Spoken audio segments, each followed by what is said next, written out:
Thank you, Catherine. And yes, I must thank Lokanab Das for inviting me to participate in this symposium or discussion from Sri Lanka. But today I am sitting in India, in Tintagal, sitting in a cart, give my inputs to the speeches. So when I listened to Sholke and Ashwani and others, so it covered the whole range of blue economy, ocean matters, digital transformation, IUU fishing, and again underwater awareness domain, everything. But then I start very briefly take one by one, very slowly from my side. So blue economy. So blue economy in especially in our region, India, Sri Lanka, Maldives, Bangladesh, and again if even Mauritius, where we are at various where we are at from the development various levels. For example, Sri Lanka, we are focusing mainly on maritime shipping sector and fisheries and tourism, whereas India is adding to that. They are focusing on sea grasses and seaweed farming, because I just came from Cochin, just participating in a seaweed symposium with more than 300 papers presented in various aspects of seaweeds, right? Then into Maldives, they have another, set up, priorities, especially regard when compared to when we think about blue economy aspects. But in region, we are at various levels. Then we talk about the ASEAN blue economy, that's called ASEAN development framework. So for that, I think we have to come to us first. We have to come to same page from various points. We should understand where we are. For example, when we talk about Sri Lankan blue economy, we don't talk about Indian blue economy, where they are. These are the very good platforms. There should be a common platform to at least the SARS region, or SAC is not active, but SARS region, or maybe SACEP region, to discuss and support each countries to come to a certain level. Then we can, from that level, we can move into a regional blue economy framework, because in those regions, especially India, you have a very huge EEZ.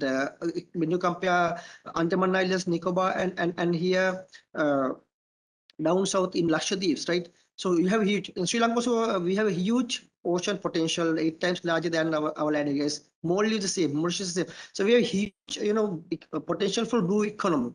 So to do that, we had to first we had to have a common discussion within our region, where we are and how we support each other and come to a certain level of development in blue economy.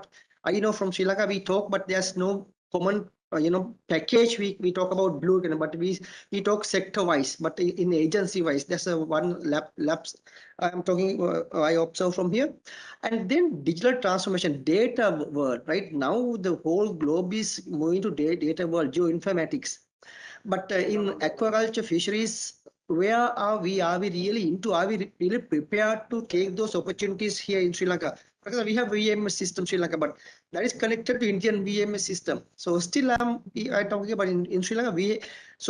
Indian Ocean is a common platform for all of us. It's a peace zone. We respect that. The same way, it should be a common place to get the maximum benefit from blue economy also. So we should share data.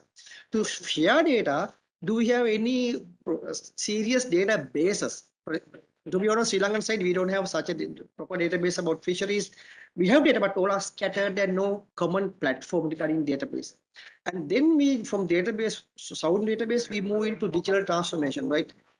Blockchain, so GPS, so satellites. So still, I know India has gone far ahead. Still, we are depending on other countries to share our data and information. So that's our future. Data is our investment. Data is our potentials there, right? To go to that from regional perspective, because I am putting all these lectures into regional perspective, right? So that is the step we can go. And Abdas is your duty to, and Sri Lankan side is our duty to take this to the regional level and go and discuss and support each other. And because data are extremely important for us to predict our fishing grounds and ensure the sustainability there, and make proper management system in our region, because country-wise, we are conflicting in fisheries aspect. It's well known that. So how to reduce that for the data and information side, very much essential, right? And again, from again tourism side also. Here we don't need to talk about tourism, but we talk about aquaculture. In Sri Lanka, aquaculture is mainly focused on shrimp culture and some fish culture, but mainly coastal. But here, huge demand for mariculture in our country. So especially we have export market in Southeast Asia. We are not focusing on high yield, high expensive species. Research information exchanges. So those are the needs. So I am not telling, we are not prepared, but we are prepared. We have to organize I am talking about the regional perspective. We are Sri Lankan Indians. We are Maldives. We are in the same, thinking pattern. I am talking from that level. Then the regional policies, right? We have some regional policies for waste management, transboundary waste, and waste management in Bay of Bengal region.